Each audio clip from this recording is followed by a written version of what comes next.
I don't know. I like the one thing I do like kind of is I like to play music during sex, but it's mainly because my parents spent so much money on trumpet lessons, you know.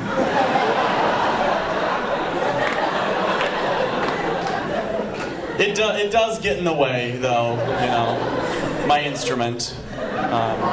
No, you're making it something it's not, okay? I'm talking about my dick.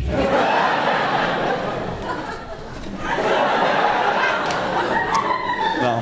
Where are the other couples in here? I promise I won't pick on you. A couple people? Cool.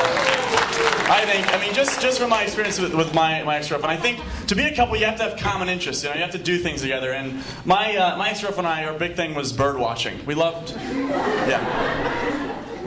go bird watching together. And when one day we were out in the summertime in a park and saw two swans make love, which was, yeah, you know, right? I mean, just the most beautiful, just arousing thing I'd ever seen.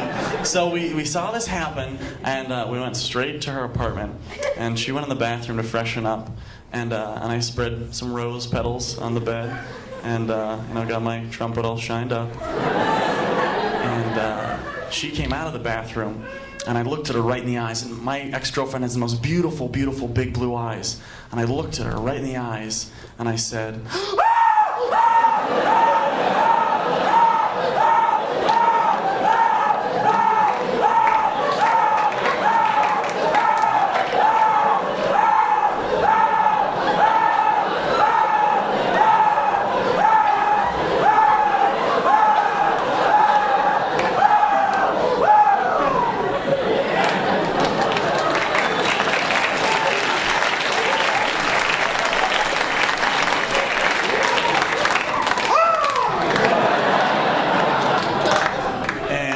let me tell you, that is the best sex I've ever had. Maybe because I wasn't wearing a condom. And that's also the only time I've ever had sex. Can't get much better than that, am I right, guys? One and done club, that's me. Quit while you're